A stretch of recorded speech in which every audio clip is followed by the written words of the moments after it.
Cordial saludo a todos. Un día más, con la gracia del Señor, proseguimos el comentario del Catecismo de nuestra Madre la Iglesia. Y lo hacemos en el punto 1448, donde habíamos quedado, dentro del apartado del sacramento del perdón. Si recordáis, los que ayer tuvisteis ocasión de escuchar el programa, en el punto anterior se había descrito pues lo que fue la historia del sacramento de la penitencia, cómo se celebró históricamente y cómo en los primeros siglos se celebró lo que se llamaba la penitencia pública, y luego con el paso de los siglos, allá por el siglo VII, pues fue habiendo un lento pero constante, una lenta pero constante transformación de la penitencia pública en penitencia privada. Luego lo vamos a recordar, también para los oyentes que ayer no lo escucharon. Y esto es un poco rematado en el punto 1448. Dice: a través de los cambios que la disciplina y la celebración de este sacramento han experimentado a lo largo de los siglos, se descubre una misma estructura fundamental. Comprende dos elementos igualmente esenciales. Por una parte, los actos del hombre, que se convierte bajo la acción del Espíritu Santo, a saber, la contrición, la confesión de los pecados y la satisfacción, y por otra parte, la acción de Dios por ministerio de la Iglesia. Por medio del obispo y de sus presbíteros, la Iglesia, en nombre de Jesucristo, concede el perdón de los pecados, determina la modalidad de la satisfacción, ora también por el pecador y hace penitencia con él. Así el pecador es curado y restablecido en la comunión eclesial. Bueno, pues lo que ayer explicábamos, y que quizás sea prudente recordarlo brevemente, pues es que en los primeros siglos de la Iglesia se celebraba la penitencia con una fórmula que hoy en día nos puede llamar la atención, que era la penitencia pública. La penitencia pública consistía en que el penitente acudía al obispo o a su delegado y tras haberse confesado en privado con él, era recibido en el orden de los penitentes. Entraba como en un orden de los penitentes.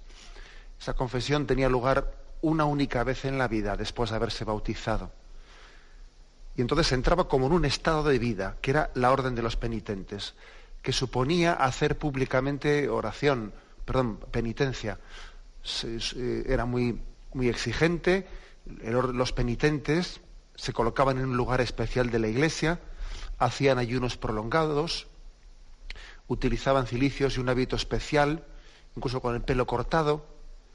Debían llevar una vida retirada, sin participar en banquetes ni fiestas. No podían acercarse a la comunión mientras durase el tiempo de la penitencia, y esta solía ser muy prolongada, según la gravedad del pecado. Por ejemplo, San Basilio preveía 2 años de penitencia para el robo, 7 años para el adulterio y 15 años para el asesinato.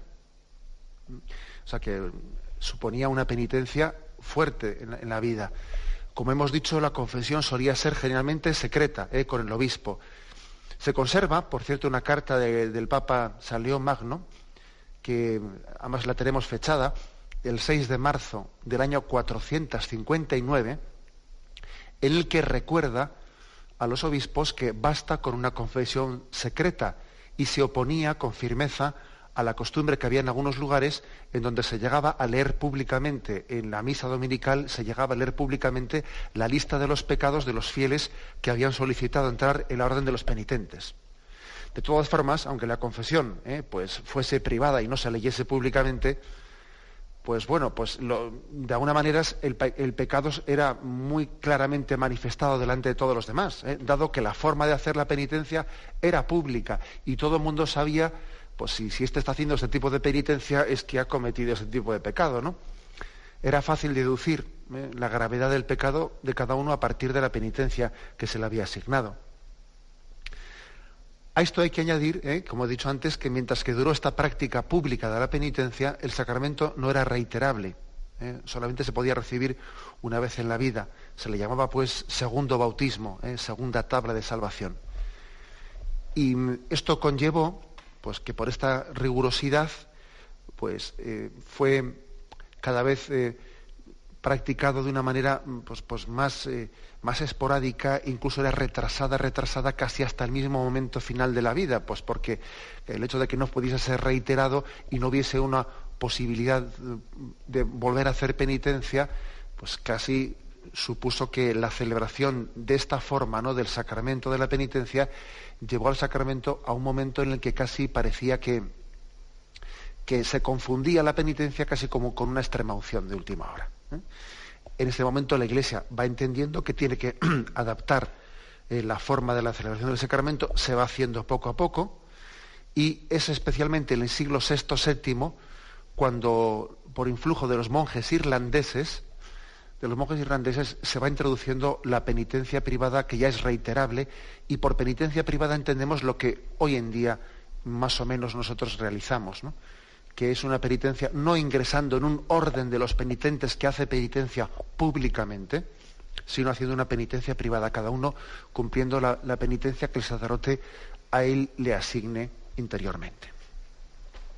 Bueno, entonces eso es lo que explicaba el punto 1447, que es lo que ayer explicábamos, y ahora el siguiente punto, el que hemos leído, en 1448, lo que hace es una serie de reflexiones sobre este aspecto, ¿no? Reflexiones un poco para que caigamos en cuenta de qué es lo esencial del sacramento de la confesión. Es bueno que el sacramento de la confesión haya tenido estos cambios y adaptaciones históricas, porque así también nos ayuda a nosotros a saber qué es lo esencial del sacramento y ver cómo lo esencial ha permanecido invariable. Y hay que saber distinguir qué es lo esencial, que eso no ha cambiado nunca, de las formas que se han ido adaptando a los tiempos, ¿no? Pero es bueno distinguir lo esencial de lo accidental. Es bueno, para poner especialmente lo primero, pues el mayor empeño, etcétera, sin rechazar, por supuesto, y sin menospreciar también la disciplina eclesiástica, pues que también nos pide un respeto y una disciplina en la forma de celebrar los sacramentos. Pero ¿cuál es la estructura fundamental? Pues fijaros, la estructura fundamental dice este punto que ha permanecido invariable y se pueden distinguir en dos cosas: entre los actos del hombre, los actos nuestros, los actos del penitente, y la acción de la Iglesia. El sacramento de la confesión, para entenderlo en su conjunto, incluye dos cosas: los actos del penitente, lo que el que se va a confesar, él tiene que hacer unas acciones, y lo que es la acción de la Iglesia. Los actos del penitente, claro, no hechos con la gracia de Dios. Aquí ningún acto que hacemos nosotros está hecho independientemente de la gracia de Dios. La gracia de Dios nos mueve a hacer esos actos, Pero son los siguientes, dice, a saber, la contrición, la confesión de los pecados y la satisfacción. Estas tres cosas siempre han permanecido invariables. La contrición, es decir, aquí si no hay arrepentimiento, no hay sacramento. Mire usted, si no hay arrepentimiento, no hay sacramento. Pues es mejor que una persona no haga el paripé, no haga, pues porque casi sería pues una falta de respeto hacia el sacramento, sería una especie de sacrilegio, o sin especie, sería un sacrilegio el que alguien se acerque. Es como si alguien va a comulgar sin tener fe en la presencia real de Cristo en la Eucaristía, pues está cometiendo un sacrilegio, claro. También comete un sacrilegio el que va a recibir una absolución sin estar arrepentido. Además es que en este caso no recibe la absolución. En el caso de la Eucaristía sí recibe el cuerpo de Cristo, porque él crea o no crea en el cuerpo de Cristo está ahí. Eso es cierto. Pero en el caso de la confesión, aparte de cometer pues un sacrilegio, es que encima ni siquiera recibe el perdón, porque a diferencia del sacramento de la Eucaristía, en el que la transustanciación y la transformación del pan en el cuerpo de Cristo se ha producido independientemente de que el que vaya a comulgar tenga o no tenga fe. Pero es que el sacramento de la confesión es distinto. Es distinto porque la contrición y el arrepentimiento sí que es parte necesaria e integrante para la validez del sacramento. Si no ha existido un arrepentimiento, allí el sacerdote ha pronunciado sobre unas palabras, ha hecho una cruz, pero eso no ha tenido validez ninguna. Por lo tanto, ese es el primer acto del penitente, la contrición, ¿no? El segundo, dice aquí, el segundo es la confesión de los pecados, la manifestación de los pecados. Fijaros que siempre ha existido esa manifestación de los pecados, ¿eh? Siempre ha existido. Tanto cuando la penitencia era pública, como cuando la penitencia pues, después pasó a ser privada. Pero siempre existió esa manifestación. Os decía ayer que creo que incluso es bueno que nos demos cuenta cómo esa manifestación en un tiempo fue incluso mucho más heroica frente a los respetos humanos y la vergüenza que podamos tener hoy en día, que nos demos cuenta que nuestros hermanos católicos de los primeros siglos, la manifestación que hacían de sus pecados, vamos, aunque se lo hubiesen dicho al obispo privadamente, era cuasi pública, porque entraban en orden de los penitentes que quedaba claro y manifiesto los pecados que habían cometido, ¿no? Lo cual también nos tiene que hacer caer en cuenta de la importancia de no andarse, vamos, de la gravedad también, ¿no? A grandes males, grandes remedios. Sí, Señor, si yo quiero pedirle al Señor la ruptura con mis hábitos de pecado, pues es verdad que a grandes males, grandes remedios. También el hecho de que el sacramento de la penitencia fuese celebrado de una manera pública de esa forma, nos hace caer en cuenta a nosotros de la importancia de tomarnos en serio el sacramento de la confesión. Pero la manifestación de los pecados siempre formó parte del sacramento. Además hay que tener en cuenta que el sacerdote, cuando confiesa, no solo es médico, también es juez.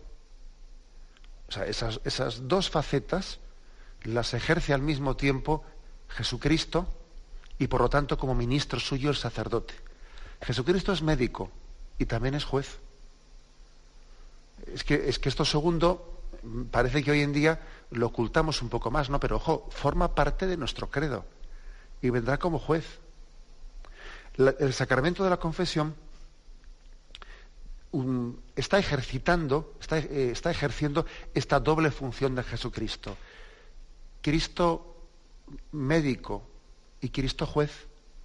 Aparte que para ejercitar de médico también hay que primeramente tener capacidad de juicio, porque lo primero que le pregunta un médico a un paciente es dónde le duele a usted, y le pregunta por las causas, por esto y por lo otro. Luego tampoco es verdad que se pueda ejercer de médico sin ejercer de juez. Un médico tiene que juzgar qué enfermedad hay y distinguir una cosa de la otra, estas causas de las otras. Es decir, no se puede ser médico sin ser también juez al mismo tiempo. No caigamos en ciertas concepciones demasiado simplistas, que a veces le dicen, no, yo creo en Cristo misericordioso, pero no creo en Cristo juez. Óigame usted, todas esas distinciones que hacemos nosotros, esas distinciones son una proyección en Dios de los líos interiores que tenemos nosotros, porque es que Dios es al mismo tiempo juez, y al mismo tiempo es pastor, y al mismo tiempo es médico, y todo eso está perfectamente integrado en Él, sin que sean cuestiones contrapuestas. Luego el sacerdote ministro de Cristo, en el sacramento de la confesión, ejerce al mismo tiempo esa función de médico y de juez. Y como médico, pues lógicamente tendrá que saber los síntomas de la enfermedad. Como juez también necesitará conocer los pecados para poder discernir si existe el perdón y así dispensar la medicina. Luego, la manifestación de los pecados siempre formó parte de, incluso en formas tan distintas, ¿no? Pero siempre formó parte de la integrante del sacramento de la confesión. Y por último, la satisfacción. Uno satisface por sus pecados, aunque haya tenido formas distintas, porque es verdad que en la penitencia pública primero se hacía la satisfacción, y cuando uno ya la había cumplido esa penitencia, volvía y entonces le daban la absolución.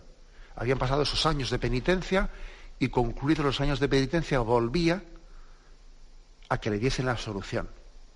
Sin embargo, ahora primeramente se da la absolución y luego cumplimos la satisfacción.